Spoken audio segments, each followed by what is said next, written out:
After claiming the Metro Division on Tuesday night, the Hurricanes have 4 more games left before we get into the playoffs. We'll talk all about that on a Thursday edition of Locked On Hurricanes.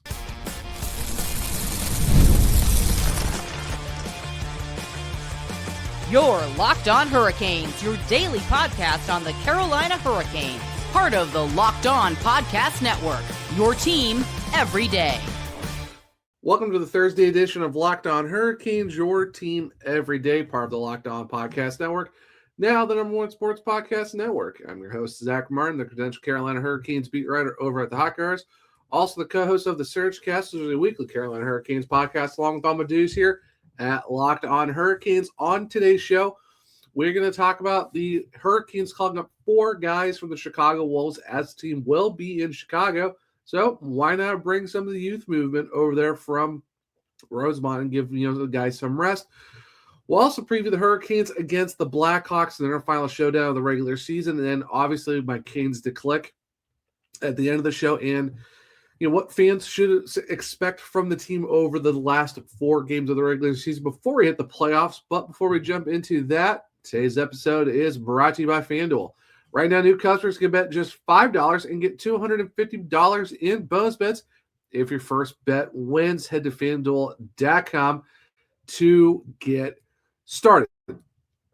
All right, so we know the Carolina Hurricanes clinched the division on Tuesday night, got 4 games left, and since the team will be in Chicago against the Blackhawks, we are now going to see the early call-ups to give guys some rest. The Hurricanes are going to bring up Skylar Brindamore, Bradley Nadeau, Josiah Slavin, and Charles Alexis Legault. Well, it should be great to see Legault back after getting his hand cut against the Toronto Maple Leafs earlier in the season. Did miss 2 to 3 months, spent the rest of the time after that in Chicago. And obviously, Josiah, Bradley, and Skylar all doing their thing with the Wolves as well. First, got to talk about Bradley Nadeau. I mean, you're talking about the guy who's got 26 goals, leads the Chicago Wolves, 7 power play goals, 5 game winners this year as well. And the fact you're talking about 53 points in 51 games, well over a point per game. At this point, you're kind of wondering it's basically not if, but when Nadeau's going to get the opportunity with the Hurricanes, because he's appeared in 8 games of the Hurricanes this season, already has 2 goals. Of course, he got his first career back on October 30th against the Islanders. And you're talking about, all rookie team last season after having 58 points in 64 games, which was first among all AHL rookies. And the fact that he's just continuing to do his thing right now. And the fact that, even in 11 career games with the Hurricanes, he does have 3 points, which is 2 goals and assists. But you were looking at how he's doing this year, 26 goals, 53 points in 51 games. It's obviously a no-brainer that the Hurricanes want to see what this guy can do, even more so. And he's already shown that, his, shot was already elite before he even went to the University of Maine. And after that, and going to Chicago, it's still elite, and he's still working on, off the puck type of stuff. But in all essence, and it just makes sense to have Bradley Nadeau come up because you already know what he's going to get. And I would say next season, if he has a really stellar training camp and, all of that stuff, I could see Bradley Nadeau possibly breaking into the lineup next year. It'll just be where and how he's going to be deployed, because the way the top 9 kind of looks right now, I mean, you're talking Svechnikov, Aho, Jarvis, Hall, Stankoven, and Blake, Ehlers and the Jordans. Your top 9 is pretty much set. So if you want to go with Bradley Nadeau and throw him on the wing, you could do that. It's just, what are you going to do with Carrier, Robinson, KK? He's still signed through next year. Jankowski's the only one that's not signed, but, is there some potential of Nadeau making the lineup next year if he has a really good camp? They're going to figure that out and see what they're going to do there. But all in all, I mean, Nadeau keeps proving how he definitely deserves a longer shot with the Hurricanes. Just right now, the forward core is, they do have 12 guys signed through next year, but things could definitely change, and who knows, Nadeau might break his way into the lineup, because he's shown time and time again, especially in Chicago, he is a very good player who's got some elite scoring. Josiah Slavin this year, 25 points in 66 games, 6 goals. and the fact you're talking 127 career points over 333 games in the American Hockey League between, the Chicago Wolves, Toronto Marlies, San Diego Gulls, and the Rockford Ice Hogs. 1 assist through 15 NHL games, but it's good to see Josiah back. He's going to be playing with his brother Jacob, and it's always good to have the Slavens together, and it should be interesting to see it where he draws into the lineup. Obviously, Skylar Brendamore, 34 points this season, 16 goals in 66 games, which is third on the team. So you love to see that. And the fact that out of 188 career AHL games, 35 goals, 66 points split between the Wolves and the Charlotte Checkers, and has played in 2 games with the Hurricanes so far in his career, scoring 1 goal. Obviously, we all know he won the national championship with Quinnipiac back in 22-23. And, it's always good to see Skylar up with the Hurricanes, being a Raleigh native, growing up with the team, stuff like that, junior Canes and all that. So it's always a good time to see Skylar back up. The fact that you got Skylar, you got Josiah, you got Bradley Nadeau, you got some, guys that are going to make the lines very interesting to see how that plays out, what they want to go with there. And then obviously we all know Charles Alexis Legault played in 8 games this year for the Hurricanes, got 2 points, a goal, and assist, and a +4. But unfortunately, he did get hurt, like I said earlier in the season, in November after, tearing some tendons in his hand following, getting his hand cut against Toronto on the 9th. But overall in this season for the Wolves, in 22 games, he's got 3 goals, 4 assists, 48 penalty minutes. But hey, he's a great defenseman. You know what he can do. Even in those 8 games earlier this year, he looked pretty solid. The fact of what him and Joel Nyström had to go through, just helping the team out. He did pretty well, all things considered. So it's good to see him back on the lap. After the fact that he has hasn't really been with the Hurricanes since November. It's good to see him kind of draw back in. Yeah, you really want to see Joel Nyström back up because he played a lot more games, but also I think the Hurricanes want to look at Legault and give him more opportunities because, like I said, you have Nyström for over 30 games. Legault should have been around a lot longer, but unfortunately the injury kind of took him out early. So that's kind of how all of it plays out. So in essence, what could the lines look like when you add in the 4 Chicago Wolves players? And the thing is, like, who do you really bring out? And for me, I think you're probably looking at maybe Jarvis gets some time off. Maybe it's Fetch. Maybe it's Hall. Maybe, you can go so many different ways of how you want to figure this out. I mean, you're probably going to, draw in probably Delorier again. Do you draw KK in against Chicago? Because the fact you get 2 healthy extras, you're bringing 4 other guys up. 3 of them are forwards. Like, you really could essentially give 5 guys on the forward core a night off if you really wanted to. So you could look at, like I said, it could be Jarvis, it could be Aho, it could be Blake, it could be Hall, it could be one of the Jordans or Ehlers. Like, there's so many different guys you can go with in terms of that. So it's kind of hard to pinpoint exactly who on the forward core you're going to bring out, who are you going to draw in. I mean, you're most likely it could be, Skylar, drawing in as a 3rd or 4th defenseman. Maybe move Jordan, you give Stankoven the night off, you move Jordan Stahl up, or you throw Stankoven on the wing, or however you want to play that out. I think, the fact that, you definitely want to bring Skylar in as your 4C or 3C. And then, Josiah is going to probably draw on the wing somewhere. It could be in the bottom 6, honestly, for Bradley Nadeau, I could see them, sliding him into the top 6, depending on if it's Blake and Hall getting the night off, or if it's, Jarvis or Svechnikov getting the night off. I think you could see Nadeau somewhere in the top 6 because they know what he can do in the bottom 6. But what happened if you throw him in that group of, the top lines to see how he plays out? Alexis Legault, I could see, maybe giving Shane Gostisbehere a night off, because he's been out with some injuries. You kind of want to keep him fresh for the playoffs. So maybe Ghost draws out, or maybe, with Chatfield. I mean, Chatfield is, we haven't really got an update on him. Maybe Legault just comes in and replaces, Chatfield. Maybe Riley comes in and, replaces one of those guys as well. Maybe it could be, Gostisbehere or maybe you give Jacob Slavin a little bit of extra rest. There's so many different avenues this team could go down. So I'm really curious to see what, the Hurricanes are going to do when it comes to their lines against the Blackhawks, because that's going to be one of the big key factors is, who are you really looking at? Who are you comfortable with taking out of the lineup, because of the fact that there is no morning skate. So now we're really gonna have to wait until game time to figure out who's going to be where. But it's great to see kind of those guys come up and get those opportunities. I know a lot of them definitely deserve it. Legault, Nadeau as well. Definitely, those guys have definitely earned their chances. In the fact too, you're also looking at Josiah Slavin, where is he going to slide in? Brendan Moore, it's good to see him kind of back in the lineup as well. So all in all, that's kind of what you're looking at. You got 4 Chicago Wolves coming out because, they're right there in Rosemont. They're not that far away. You want to give some guys some nights off. You already clinched the division. Why not? They're right there and they're not that far away. Bring them in and, see what they can do against the Hawks. And, after that, probably send them back down and get them ready for the AHL playoffs, because, the Wolves got in for the Central. Now, hopefully you see a long playoff run from them.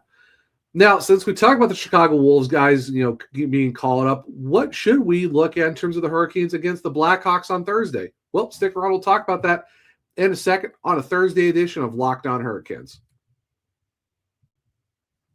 Spring is a natural reset point, and if there's one thing that could quietly cost businesses money, it's messy communication. Missed calls, scattered texts, no clear thread of who said what. That's why today's episode is brought to you by Quo. Spelled Quo. The smarter way to run your business communications. Quo is the #1 rated business phone system on G2 with over 3,000 reviews, trusted by more than 90,000 businesses. It lets your entire team share one business number so you never miss a call, text, or an opportunity. The whole team sees the conversation so nothing falls through the cracks. You're talking calls, text, and voicemails all in one clean thread. And the AI summarizes serious times by logging calls and highlighting the next steps automatically. It just makes your business feel more organized and responsive. Make this the season where no opportunity and no customer slips away. Try Quo free and get 20% off your first 6 months at quo.com/lockedon. That's QUO.com/lockedon NHL. Quo, no missed calls and no miss customers. Workplace chaos, deadline stacking up, inbox overflowing, and the one position you have to fill is still sitting open. When the pressure is on and you need the right hire, this is a job for sponsored jobs. Indeed Sponsored Jobs helps you reach the people who actually fit what you're looking for. Skills, experience, location, so you're not just hoping the right candidate stumbles across your post. And here's a stat that says it all. In the minute I've been talking to you, companies like yours made 27 hires on Indeed, according to Indeed data worldwide. So if you're hiring, spend less time searching and more time interviewing candidates who check all your boxes with Indeed Sponsored Jobs. Spend less time searching and more time actually interviewing candidates who check all your boxes. Less stress, less time, more results. We need the right person to cut through the chaos. This is a job for Indeed Sponsored Jobs. And listeners of this show will get a $75 sponsored job credit to help get your job the premium status it deserves at Indeed.com/podcast. Just go to Indeed.com/podcast right now and support our show by saying you heard about Indeed on this podcast. Indeed.com/podcast. Terms and conditions apply. Need to hire. This is a job for Indeed Sponsored Jobs. Don't forget to check out the Everyday Club for ad-free episodes and access to a group chat with me and other listeners of the show. Tap the link in the show notes or the description to sign up today. Now, welcome to segment 2 of Locked On Hurricanes, your team every day. All right, so we talked about the 4 guys being called up from the Chicago Wolves to play for the Hurricanes, most likely going to draw against the Blackhawks. But what should we look at when it comes to the Hurricanes as they take on the Blackhawks for the last time this season to kick off their 4-game road trip that also sees them play Utah on Saturday, and, of course, next Monday and Tuesday when they take on the Flyers and the Islanders? Well, in terms of them on Thursday night against the Blackhawks, the Hurricanes obviously are 50, 22, and 6 on the year. Blackhawks 28, 36, and 14. This is an 8:30 Eastern puck drop with them being in the Central Time Zone. Game's going to be on FanDuel Sports South. The last time these two teams met was in the shootout where the Blackhawks did win 4-3, so the Hurricanes look to even the season series. over the last 10 games, the Hurricanes 7-3-0. Obviously, they beat Boston in overtime. Before that, lost to Ottawa, but they had a 3-game winning streak ahead of that against the Islanders and twice against the Blue Jackets. Unfortunately for the Blackhawks, they are going in the opposite direction. 2-6-2 in their last 10, just lost to the San Jose Sharks. Beat Seattle the game before that, but then we're on a 5-game losing streak between Philadelphia, the Rangers, the Devils, the Jets, and the Edmonton Oilers. Now, what does the tail of the tape say between both of these teams? Well, on paper, the Hurricanes do have an edge across the board outside of the penalty kill, but the Hawks do have the second best penalty kill, 83.9%, while the Hurricanes are 12th at 80.3%. However, on the power play, Hurricanes are 5th at 24.7, scoring, last night or on Tuesday night against Boston to have, 10 out of their last 11 games have a power play goal and having 14 power play goals over that stretch.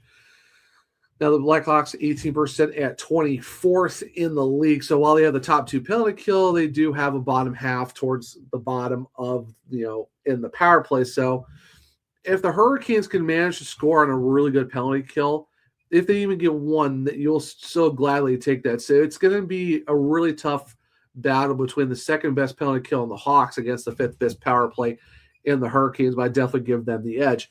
Goals for and goals allowed per game, this is on paper, this is a runaway for the Hurricanes. 4th in goals for at 3.54.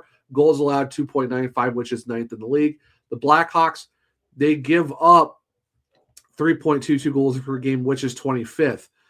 However, goals for per game, you're talking 2.55. That is dead last in the league. The Hawks are barely averaging 2.5 goals a game while they're giving up over 3 goals a game. Now, I say that, and we all remember what happened back on January 22nd when, like I said, the Hawks beat the Hurricanes in the shootout.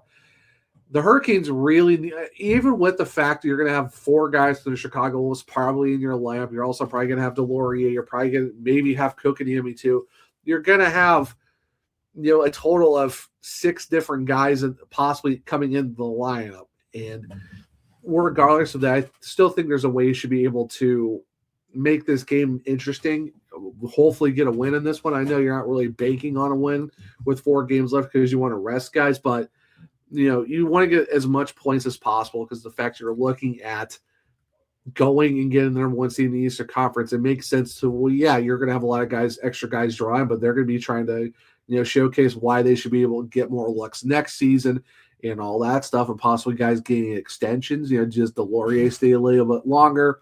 What's going to happen with Kotkaniemi after this year, even though he has signed for 4 years, all that stuff. So regardless of the fact, you're talking about a Blackhawks team who struggles to score and they give up a lot of goals. For the Hurricanes, they score a lot and they don't give up a lot of goals. This should be a game where you would hope, knock on wood, regardless if it's on paper or not, they should be able to get the job done in that instance. Now, what does the goalie matchup look like in this one? Well, obviously, we saw Brandon Bussi on Tuesday night against the Boston Bruins. It only makes sense that the Hurricanes go with Freddie Anderson, 14, 14, and 5 at 3.15 goals against average and an .870 save percentage and no shutouts. You kind of want to get the goaltending a little bit more dialed in. I know Bussi got his 30th win of the season, but was in the low 700 save percentage, giving up 5 goals on 21 shots. Granted, there was some lackadaisical defense in that one, so the defense needs to tighten up a little bit, even with Legault and possibly Riley coming back into the lineup. And Anderson really also needs to dial in too, because it's going to be a very important playoff run for the Hurricanes of where they're at, especially when you're sitting 50, 22, and 6. You want to go into the playoffs hot. So I can see Freddie going for his 15th win of the year, and hopefully it's against the Blackhawks on Thursday night. Now for Chicago, Spencer Knight, 18, 23, and 11 with a 2.72 goals against, a 907 save percentage, and 3 shutouts. Arvid Soderblom, 8, 12, and 3 with a 3.74 goals against and the 8.82 save and a shutout. Honestly, it'll be interesting to see what the Blackhawks want to go with, because the fact you're talking, there's not a lot of games left. At this point, it's like they're going for the lottery.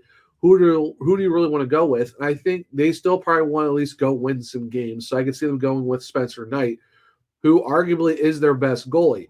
Now you hear the record, you're like, well, how is he that good? It's 18, 23, and 11. But goals against, It's only 272, and he has over a 900 save percentage and 3 shutouts. He has 3 of the 5. He's getting the job done in the net. It's just unfortunately he's not getting any run support. He's not getting the goal help from his team. Like I said, his goals against is less than 2.8, and he's got a 900 save percentage bordering close to 910. That really tells you when you're looking at how the goaltending is for the Blackhawks.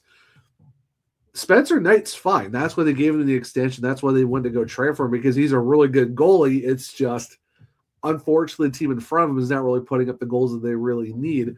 Like I said, regardless of what happened back in January, that's just how it is. So I can see the Blackhawks going with Spencer Knight just to be able to, all right, let's try to get some points. Let's at least try to rack up some wins and kind of, end the season, on a better foot than where you're really at right now. Because like I said, with the Blackhawks, you're talking about a team who's got 28 wins total on the year, and Knight's got 18 of those 28. So I think that's probably going to be your matchup. It's probably going to be Anderson against Knight, but I could see the Blackhawks, going with someone else completely different as well. So it'll be interesting to see how that works.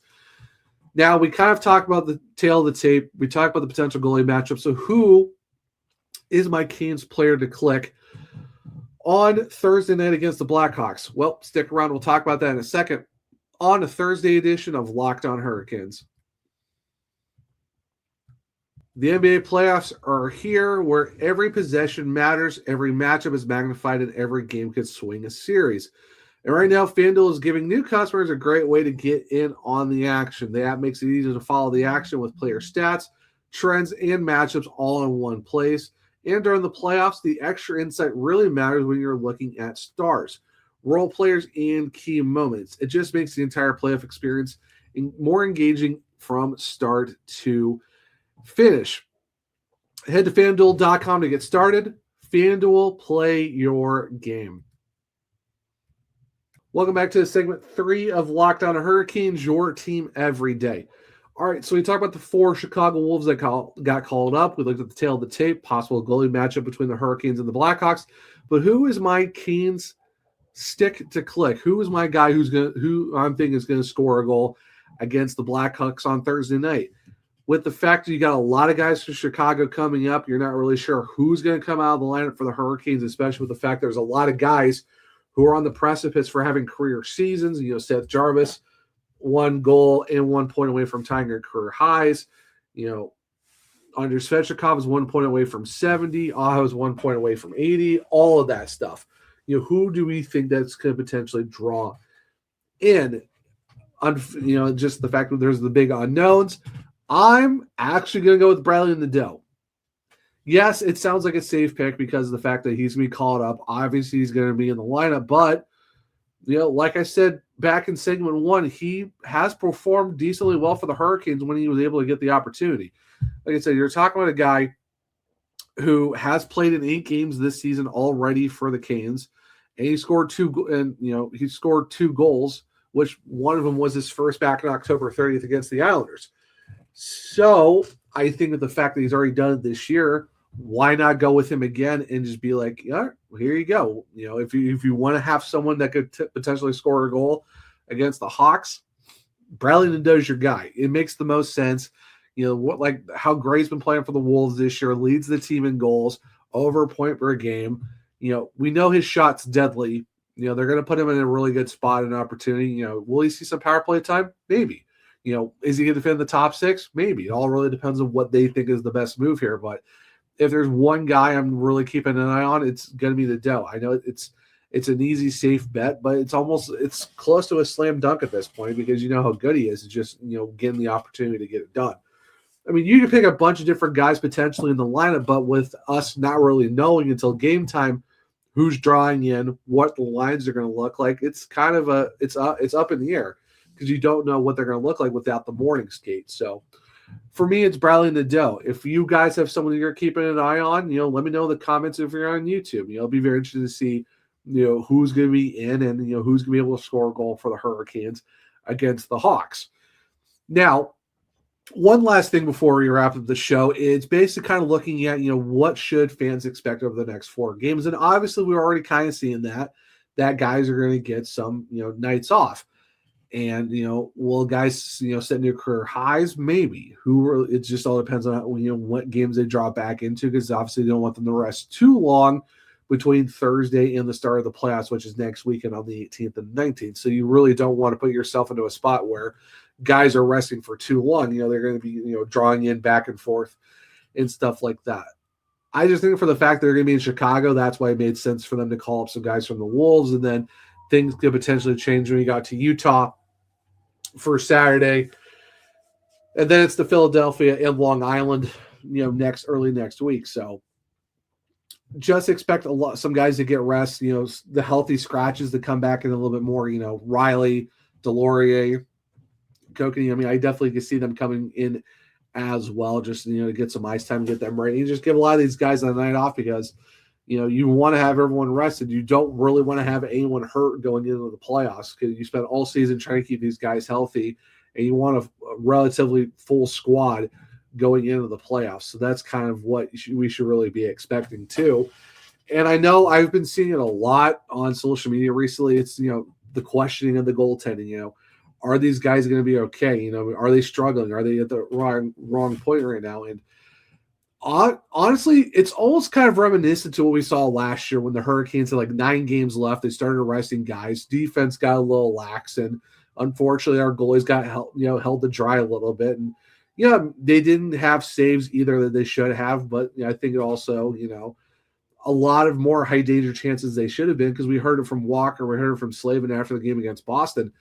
That game should have been a lot tighter defensively, and it was very lackadaisical. Even Tripp said it was really soft at some points during the game. So I'm not going to say in the fact that, Brandon Bussey's come to earth, or, he's not playing great, or Freddie Anderson's playing terrible. Yeah, Freddie had a stretch where he didn't win for a couple months, but every goalie goes through a rough patch, but he's gotten better, ever since coming back from the Olympic break. And for Bussey, you're talking about a guy who's in his first year in the league. He just won his 30th game. You guys heard me say it a lot recently. You don't fluke your way into insert win number here. He's got 31s on the season. You don't fluke your way into that. And it's not, he's come back to earth. Maybe he's a pumpkin. It's like, after signing his contract, it's like, no, it's just a guy battling adversity, and the fact that, that's the most games he's probably played in a good long while. And it's on the NHL level. It's like you're going to see a lot of teams, trying, you have to go face against them. It also doesn't help when the defense kind of plays a little bit more lax than they usually do. Like we saw with Piotr last year going to the LA Kings game on the first half of a back-to-back. He got led for 7 on some very Swiss cheese defense, and it kind of messed with him a little bit. And I think Bussey just, is going through a little bit of the adversity of, going against a roster that's kind of, some nights are playing really well. Some nights are kind of like, wasn't really their great game. So I'm not going to turn around and, talk bad or say that, this guy is really struggling, this, that, and the other, or he's come back to earth. When you're looking at what he's done overall this season, like I said, you really can't fluke your way into these type of stats when you're sitting 36-1 and 37 starts with a 2.52 goals against and an 892 save percentage. Yeah, it's a little bit less than Pyotr Kochetkov on both accounts, but Piotr's only played 9 games, started 8 and 6 and 2, but he's missed the majority of the season. But Brandon Bussey was named team MVP by the Carolina chapter of the Professional Hockey Writers Association. You don't get that just for flukes. You don't have Henrik Lundqvist calling you a really good goalie on a fluke status. It's just adversity for a guy who's in his first full year in the NHL total. And, later in the season, it's just one of the things that we saw last year. So I'm not worried about goaltending. It's going to get itself figured out. They're going to be fine. It's just having to get through these last few games of the regular season because a lot of guys are going to get rest. No one wants to get hurt. So take a lot of these with a grain of salt over the next few games, unfortunately. That's just the nature of the game. But Bussey's going to be fine. Freddie's going to find his form. The Hurricanes still have the opportunity to go for the number 1 seed, and that's what really matters right now.